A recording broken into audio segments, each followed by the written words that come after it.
हालिया बारिशों में जहां सांगड़ के शहरी इलाके और देही इलाके तबाह हुए हैं और कई इलाकों में सेम नालों की वजह से तबाहियां हुई हैं, तो इस वक्त हम मौजूद हैं पीर क्योर के इलाके में। यहाँ तकरीबन 5 किलोमीटर तक आप जाएं, आपको सिर्फ पानी ही पानी नज़र आएगा।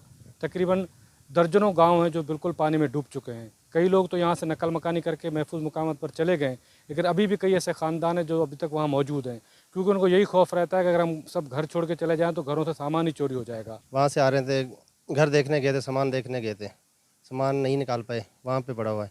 देखने गए थे कि वहाँ मौजूद है या आगे पीछे हो गया, कोई नहीं पूछ रहा। ये पानी 11 पुली वाला जो भी पानी आया वो सारा यहाँ पे स्टॉक किया है इन्होंने, ठीक है। इसी सांगड़ ने यहाँ पे स्टॉक किया, आगे पानी का निकाल नहीं है फिलहाल। अभी तक पानी यहीं जमा हो रहा है।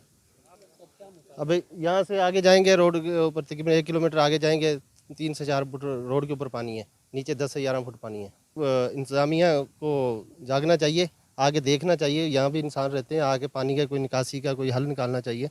डूब गया, अभी डूब गया। मैं पानी में निकलता हूँ, एक आधा किलोमीटर है। अभी कहाँ से जाऊँ? नहीं राशन है, नहीं कुछ भी नहीं है। मैं जाऊँ किधर? गरीब में इस टाइम में हमारे को पहले चक्कर तुम वीडियो वाले हमारे इधर देखने आए हैं, बड़े बड़े तुम्हारी मेहरबानी। और हुकूमत तो इधर देखने नहीं आते हैं, नहीं को इधर पूछने आते हैं भाई क्या हाल है तुम्हारे इधर, क्या हमारे के लिए तो 6 महीने इधर नहीं तो हमारा फसल होगा नहीं, और हमारे ज़मींदार बेचारे वो दर बदर हो गए हैं। फिर हमारे को किधर देगा? वो खुद उसके घरों में पानी आ गए हैं। फिर हमारे गरीबों को कौन देगा? तुम हुकूमत देगा। इधर देखो, आओ इधर देखो, पानी देखो, हमारे बाल बच्चे देखो क्या हालत हुई है। यहाँ पर सर तकरीबन 20 से 25 दिन हो गए पानी खड़ा हुआ है, और जो सिमनाले के कट लगे हुए हैं उसको किसी ने शगाफ बंद नहीं किए। और इसके अलावा अगर किसी से भी बात की है तो उन्होंने कोई इसका रद्द-ए-अमल नहीं दिया, कोई भी ज़ाहिर नहीं किया। कोई बंदा नहीं आया पूछने के लिए, ना कोई यहाँ पर कोई इमदादी कार्रवाई हो रही है ना कुछ।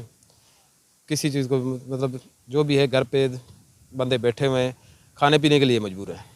यहाँ पर पानी तकरीबन 6 से 7 फुट है, जो फसलें तबाह हो गई हमारी। इसके अलावा माल मवेशी जो मरा है, और घर में भी पानी है तकरीबन 6 से 7 फुट, और काफ़ी लोगों के घर भी तबाह हो गए हैं।